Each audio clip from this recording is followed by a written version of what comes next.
দেখুন, শামসেরগঞ্জে যে ঘটনা ঘটেছে,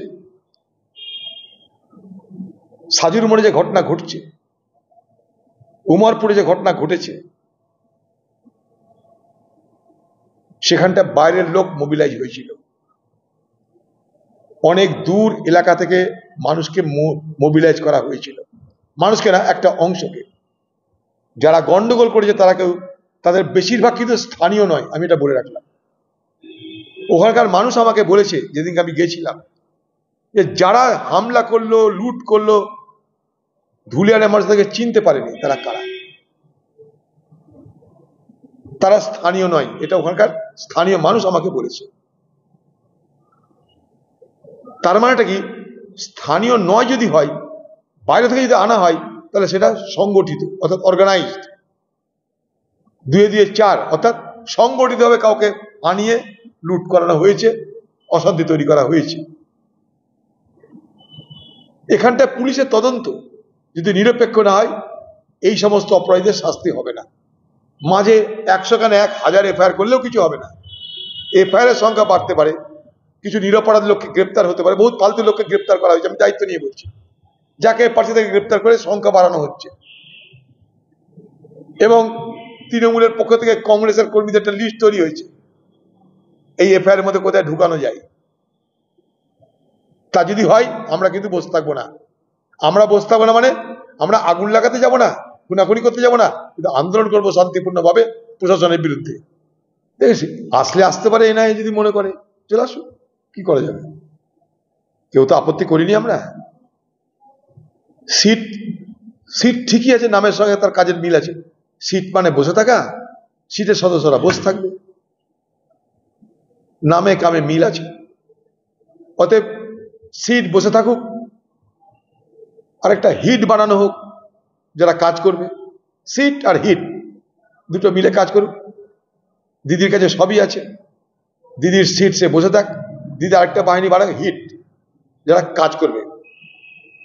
এই ঘটনা তদন্ত করতে গেলে জায়গা মতন আঘাত করবে, তাহলে জিনিসটা জমবে। শুধু সিটে হবে না, সিটের সঙ্গে হিট দরকার। এটা নির্ভর করে দিদির উপরে। দিদি যদি বলে সিট, তো সিট সিট বসে থাকবে। দিদি বলে যদি হিট, তো তারা হিট করবে। বাড়ির পোষা এলসির সাথে দেখেছেন আপনারা, ধর বললে দৌড়িয়ে যায়, থাম বলে থেমে যায়। ব্যাপারটা ওই রকম। এদেরকে বলে তোমরা সিট করে থাকো।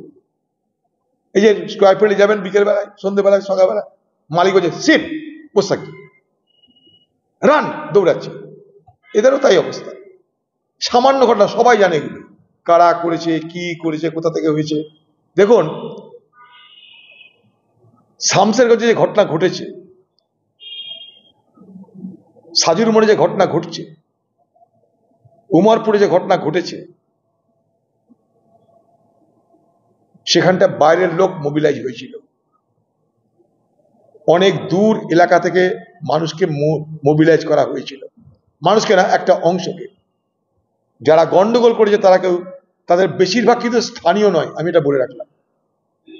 ওখানকার মানুষ আমাকে বলেছে যেদিনকে আমি গেছিলাম, যে যারা হামলা করলো, লুট করলো, ধুলিয়ানের মানুষ তাকে চিনতে পারেনি তারা কারা। তারা স্থানীয় নয়, এটা ওখানকার স্থানীয় মানুষ আমাকে বলেছে।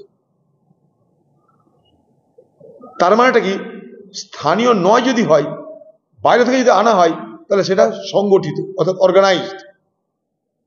2 2 4, অর্থাৎ সংগঠিতভাবে কাউকে আনিয়ে লুট করানো হয়েছে, অশান্তি তৈরি করা হয়েছে। এখানটা পুলিশের তদন্ত যদি নিরপেক্ষ না হয়, এই সমস্ত অপরাধীদের শাস্তি হবে না। মাঝে 100 খানে 1000 এফআইআর করলেও কিছু হবে না। এফআইআর এর সংখ্যা বাড়তে পারে, কিছু নিরপরাধ লোককে গ্রেপ্তার হতে পারে, বহুত ফালতু লোককে গ্রেপ্তার করা হয়েছে, আমি দায়িত্ব নিয়ে বলছি। যাকে পার্টি থেকে গ্রেপ্তার করে সংখ্যা বাড়ানো হচ্ছে। এবং তৃণমূলের পক্ষ থেকে কংগ্রেসের কর্মীদের একটা লিস্ট তৈরি হয়েছে, এই এফআইআর মধ্যে কোথায় ঢুকানো যায়। তা যদি হয়, আমরা কিন্তু বসে থাকবো না। আমরা বসে থাকবো না মানে, আমরা আগুন লাগাতে যাব না, খুনাখুনি করতে যাব না, কিন্তু আন্দোলন করবো শান্তিপূর্ণভাবে প্রশাসনের বিরুদ্ধে।